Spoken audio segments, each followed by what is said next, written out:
Factor cost क्या होता है मैं आपको समझा चुका हूं। मार्केट कॉस्ट क्या होती है, मार्केट प्राइस क्या होती है, ये भी मैं आपको समझा चुका हूं। समझ गए? तो फैक्टर कॉस्ट और मार्केट कॉस्ट या फिर मार्केट प्राइस के बीच का फर्क आपको समझ में आ चुका है। तो पहले एक साल में GDP at factor cost and at constant price क्या है ये मैं आपको बता चुका हूं। कांस्टेंट प्राइस पता है ना?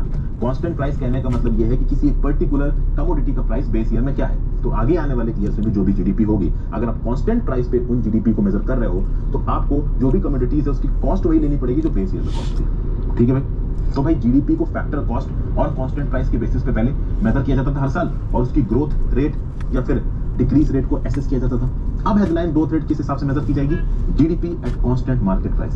यानी पहले at constant factor price GDP assess की जाती थी, अब जीडीपी एसेस की जाएगी एट कांस्टेंट मार्केट प्राइस। मतलब पहले फैक्टर कॉस्ट को एसेस करके जीडीपी को निकाला जाता था, अब मार्केट कॉस्ट को एसेस करके निकाला जाएगा। और पिछले वीडियो में मैंने गला फाड़ फाड़ के चिल्ला के बताया था कि फैक्टर कॉस्ट और मार्केट कॉस्ट में क्या फर्क होता है।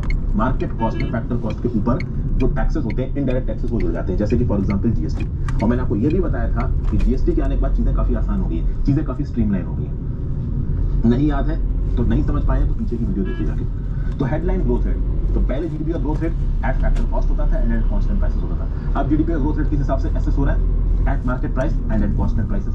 ठीक है भाई? तो प्राइसेस तो कांस्टेंट ही है, मतलब कि बेस ईयर पे ही कमोडिटी के दाम लोगे आप, लेकिन मार्केट प्राइस लोगे, मतलब जो इनडायरेक्ट टैक्सेस है उनको आप अपने टैक्स कैलकुलेशन में इंक्लूड करोगे।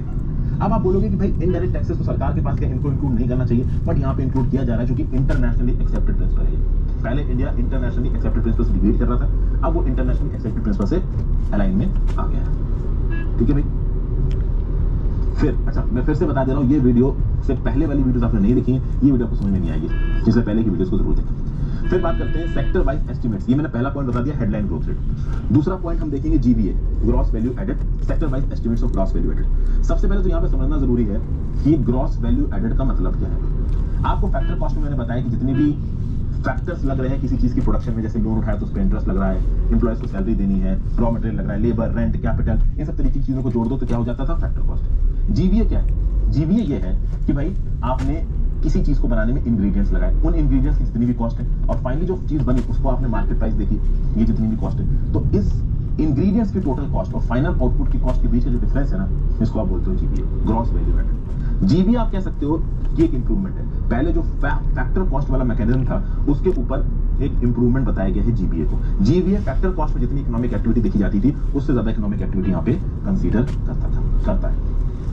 नहीं समझ में आया? आप देखते जाओ, ये वीडियो देखते जाओ, उसके बाद वीडियो देखते जाओ, उसके बाद वीडियो देखते जाओ, मेरी कही हुई बात समझ में आ गई, आपको सारी चीजें समझ में आ जाएंगी। क्योंकि इकोनॉमिक कॉम्प्लेक्स है तो कहीं ना कहीं आपको अपनी बुद्धि को चढ़नी पड़ेगी, अब मैं बुद्धि की तरह आपको पिला नहीं पाऊंगा, मेरे बताने के बाद उन चीजों को बैठ कर सोचना पड़ेगा, नहीं तो आप नहीं समझ पाओगे। तो अब बात की जाए GVA, sector wise estimates of GVA will now be given at basic prices instead of factor price.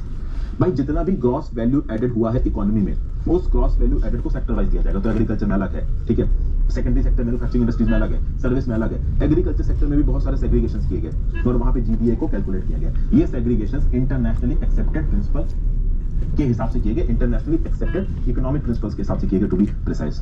ठीक है, तो इंटरनेशनल प्रैक्टिसेस के हिसाब से इंडिया ने अपने आप को यहाँ पे सेग्रीगेट किया। जीवीए के सेक्टर वाइज एस्टिमेट्स निकाले जाएंगे and that too at basic prices. अब यहाँ पे सवाल उठता है कि भाई ये बेसिक प्राइस नाम की चिड़िया क्या है? तो देखिए, बेसिक प्राइस वो पर्टिकुलर अमाउंट होता है जो कि एक प्रोड्यूसर को परचेजर से मिलता है। लेकिन अब समझिए यहाँ पे बात को, किसी एक पर्टिकुलर पर्सन ने किसी चीज को प्रोड्यूस किया, प्रोड्यूस करके बेचा तो उसको कुछ पैसा मिला, समझ गया बात को। लेकिन परचेजर की जेब से जो पैसा मिला वो पूरा का पूरा प्रोड्यूसर के पास पहुंचे, जरूरी नहीं है। आपने साइकिल बनाई, बेची, सामने वाले ने साइकिल खरीदी, तो जितना सामने वाले ने पैसा दिया पूरा आपको नहीं मिला, थोड़ा बहुत जीएसटी होगा ना, सरकार के पास जाएगा। तो टैक्सेस तो आपके पास आ नहीं रहे, टैक्सेस सरकार के पास जा रहे हैं। तो परचेजर की जेब से जितना पैसा निकलना है, जरूरी नहीं कि वो आपकी जेब में है, आपकी जेब में अलग पैसा जा सकता है। तो बेसिक प्राइस क्या होता है? बेसिक प्राइस वो प्राइस होता है जो कि एक प्रोड्यूसर को अपनी बनाई हुई चीजों के ऊपर मिलता है। उसमें टैक्स हटा के जो प्रोड्यूसर ने पैसा दिया वो आ गया, उसके अलावा एक पर्टिकुलर प्रोड्यूसर को जो सरकार से सब्सिडी मिली उसको भी बेसिक प्राइस में जोड़ा जाता है, क्योंकि टैक्स पेएबल को बेसिक प्राइस में नहीं जोड़ा जाता। जैसे कि मैंने बताया, परचेजर ने सामान खरीदा, जीएसटी भरी, तो जीएसटी सरकार के पास गई, तो जीएसटी बेसिक प्राइस में नहीं आती है। उसी प्रकार से वैट या कोई भी और प्रकार का टैक्स बेसिक प्राइस में नहीं आता है। तो भाई एक प्रोड्यूसर ने कोई चीज बनाई और उस चीज को बेच के प्रोड्यूसर को जो पैसा मिला वो हो गई उसकी बेसिक प्राइस, और इस पैसे में जो परचेजर की तरफ से आया वो भी इन्वॉल्व है, और सरकार ने अगर कोई सब्सिडी दी है तो वो भी इन्वॉल्व है। तो फार्मर्स एमएसपी के अंदर जब अपने क्रॉप्स बेचते हैं तो मार्केट रेट पे बेचेंगे तो कुछ भी